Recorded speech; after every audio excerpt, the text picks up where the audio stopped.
ఇండస్ట్రీలో వెంకటేష్ గారు మేకప్ మ్యాన్గా చాలా ఈ తరానికి తెలుసు బాగా. బట్ వెంకటేష్ గారి కంటే ముందు జర్నీ ఏంటి అసలు? ఎవరెవరికి మేకప్లు చేశారు, వాళ్ళతో ఉన్న పరిచయాలు ఏంటి, జ్ఞాపకాలు ఏంటి, ఒకసారి నెమరేసుకుందాం. చాలా మహానుభావులకి మేకప్ వేశానండి. ఎందుకంటున్నానంటే సినిమా అంటే ఏంటో తెలవడానికి ఒక వయసు ఉంటుంది. అవును. ఆ వయసు తర్వాత ఆ వయసులో సినిమాలు ఇక చూస్తున్నాం అనే టైంలో వెండి తెర మీద వెలుగుతూ ఉండే మహానుభావులు కానీ హీరోయిన్లు కానీ వీళ్ళందరూ ఉన్నారు. అలాంటి ఇండస్ట్రీకి వచ్చి ఒక మేకప్ నేర్చుకుని వాళ్ళకి మేకప్ వేయడం అనేది సాధారణమైన అదృష్టం కాదు అది అని నేను ఫీల్ అయ్యేది. ఆ కావుకి చెంది చెప్పాలంటే నేను ఫస్ట్ ఎన్టీ రామారావు సినిమా పనిచేసిన బడిపంతులు అన్నాను. ఒక అసిస్టెంట్గా రామకృష్ణ గారి దగ్గర ఒక అసిస్టెంట్కి వెళ్ళి పనిచేశాను బడిపంతుల సినిమాకి. ఆ తర్వాత నేను మేకప్ మెయిన్ అయ్యి నిప్పులాంటి మనిషికి మేకప్ అసిస్టెంట్గా చేశాను.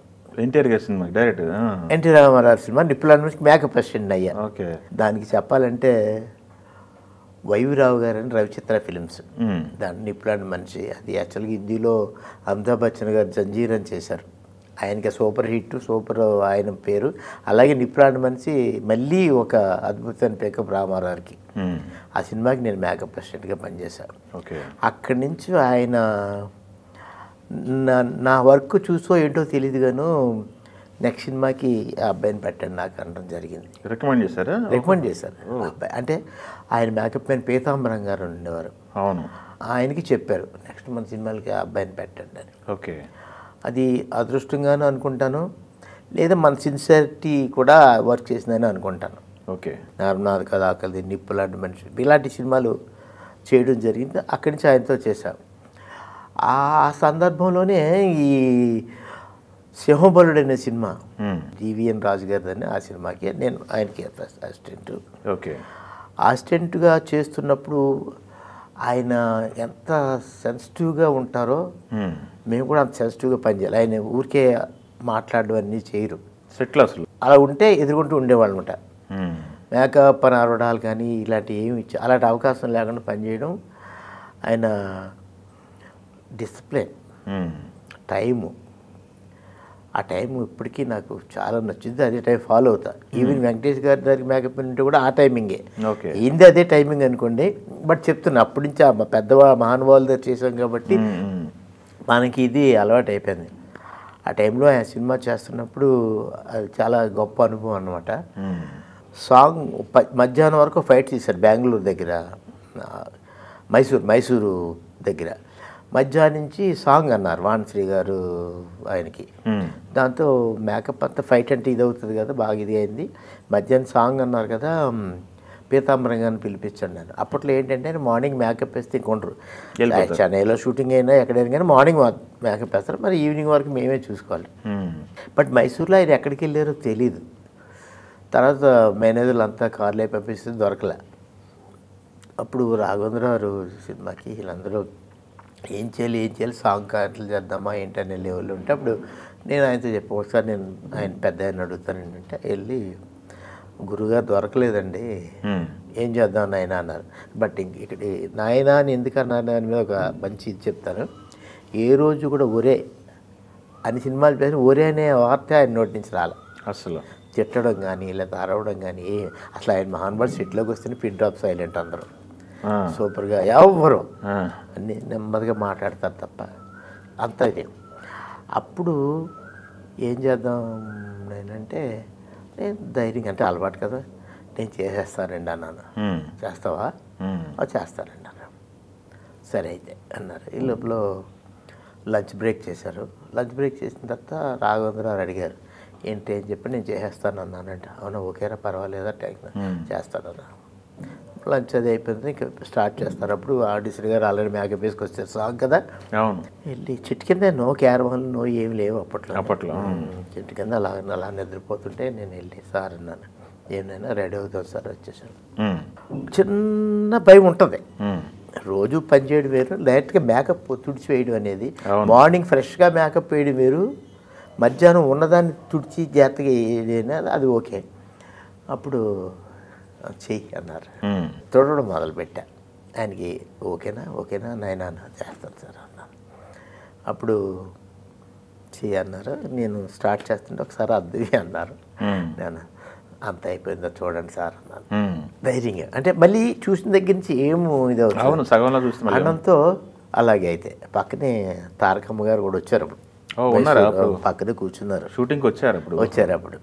సార్ నేను యాస్టేజ్ పీతమ్మ గారు ఎలా మేకప్ వేస్తారో ఆ ప్రొసీజర్ ప్రకారంగా మేకప్ వేసేసాడు. మేకప్ అంతే వరకు ఇంకా అర్థం అడగలేదు ఆయన. అర్థం అంతా అయిపోయింది. మళ్ళీ అన్నీ సెట్ చేసేసి హెయిర్ అంతా సెట్ చేసేసి అప్పుడు అర్థం చూపించాను. చూసిన తర్వాత అది ఇప్పటికీ మర్చిపోలేని ఆనందం అంట.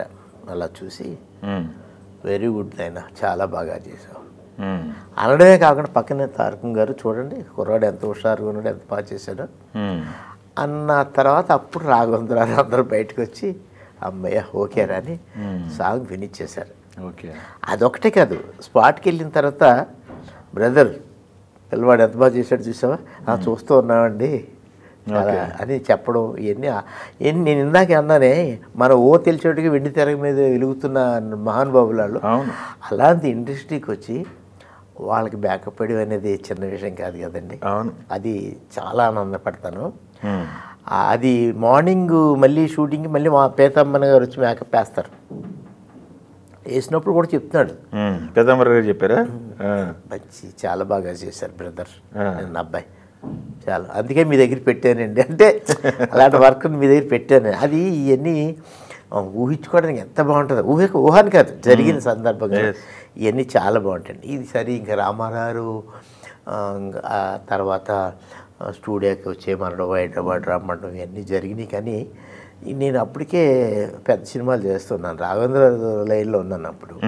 అందుకే ఇంకా ఆయన సినిమాలే పనిచేస్తూ ఉండడం వల్ల నేను ఇంకా ఇక్కడ రాలేకపోయాను. కానీ నన్ను హైదరాబాద్ వచ్చి స్టూడియో చూసుకొని ఉండమన్నారు. రామకృష్ణ స్టూడియో పెట్టు. రామకృష్ణ అంటే ఫస్ట్ స్టూడియో అది అదేంటారు సంధ్యా థియేటర్ అయి ఉన్నది పక్కన ఉండేది ఫస్ట్. ఇది తర్వాత చేశాను. అట్లా జరిగింది. ఆయనలో ఇంకొక అనుభవం చెప్తానండి, ఎందుకంటే చెప్పాలనిపిస్తుంది మీరు అడిగారు కాబట్టి. ఈయన సీఎం అయిపోయారు, అంతా అయిపోయారు, బ్రహ్మాండంగా ఉంది. ఈయన లలిత కళాతోరణంలో ఒక ఫంక్షన్ పెట్టారు రామారావు సీఎం అయిన తర్వాత. అక్కడ అప్పుడు మాకు ఇక్కడ కృష్ణ గారిది షూటింగ్ జరుగుతుంది ఇక్కడ, రాఘవేంద్రరావు డైరెక్షన్. అప్పుడు అందరూ వెళ్తున్నారా షూటింగ్ దగ్గర, అందరికీ ఇన్విటేషన్స్ వచ్చింది. నాకైనా స్పెషల్గా రాలేదు, కానీ వచ్చి ఇన్విటేషన్లో జాస్తి మాధవరావు గారని మేకప్ మ్యాన్, ఆయన రాఘవేంద్ర సినిమాలు చేస్తుంటారు. ఆయన ఎవరంటే ఆయన మన డైరెక్టర్ తేజ బాబాయ్. ఆయన జమునా మాధురారు కూడా అనేవాళ్ళు. ఆయనకి రాజ్బాబు గారి బ్రదర్ చిట్టుబాబుకి వాళ్ళతో పాటు నేను అదే కార్లు వెళ్ళాము. లలిత గారితో వెళ్ళాము. అంటే ఆ డయాస్కి ఆ ప్లేస్కి దూరం ఉంటుంది. ఇక్కడ ఈయన నుంచొని ఉన్నారు. వచ్చే వాళ్ళందరినీ ఇన్వైట్ చేసి లోపల పంపిస్తున్నారు. మా కారు అక్కడ ఆగింది. ఫస్ట్ చిట్టుబాబు వెళ్ళారు. ఆయన బ్రదర్ బాగున్నారా, అంతా ఎలా ఉన్నారా అని లోపలికి వెళ్ళండి. లోపల జాస్తి మాధవరావు వెళ్ళారు. ఆయన వెళ్ళిన తర్వాత నేను వెళ్ళాను. నమస్కారం వెళ్ళండి అని 4 అడుగులు వేసానండి. ఆయన దాటి కొంచెం ముందరికి వెళ్ళాను. నాయన ఆగన్నారు. ఆగన్నారంటే ఇట్లా ఏంటి ఎలా ఉన్నావు అని పట్టుకొని కౌగిలించి చెప్తుంటే కౌగిలించి ఎలా ఉన్నాను ఛానల్ నుంచి, ఏం చేస్తున్నావు, ఏంటి బాగున్నావా, అంత బాగున్నా, రాఘవేంద్ర సినిమా చేస్తున్నా అండి, ఈవేళ మన ఫంక్షన్ అని చెప్పేసి వచ్చానండి. చాలా సంతోషం. కానిస్టేబుల్ అని పిలిచారు, ఒక అతను ఎవరు వచ్చాడు. వీళ్ళని తీసుకెళ్ళి వెనక ముందర రోల్లో నుంచి కూర్చోబెట్టు, కానిస్టేబుల్ ఇచ్చి పంపించారు. అంటే ఎన్నాళ్ళైంది అప్పటికి ఆయన కలిసి సీఎం అయ్యి అప్పుడు గుర్తుపెట్టుకొని ఒక 4 అడుగులు వేసింది. అది సాధారణ విషయం కాదు. కానీ అట్లాగా అలాంటి గొప్ప వ్యక్తుల దగ్గర పనిచేయటం కానీ ఇవన్నీ చేశారు.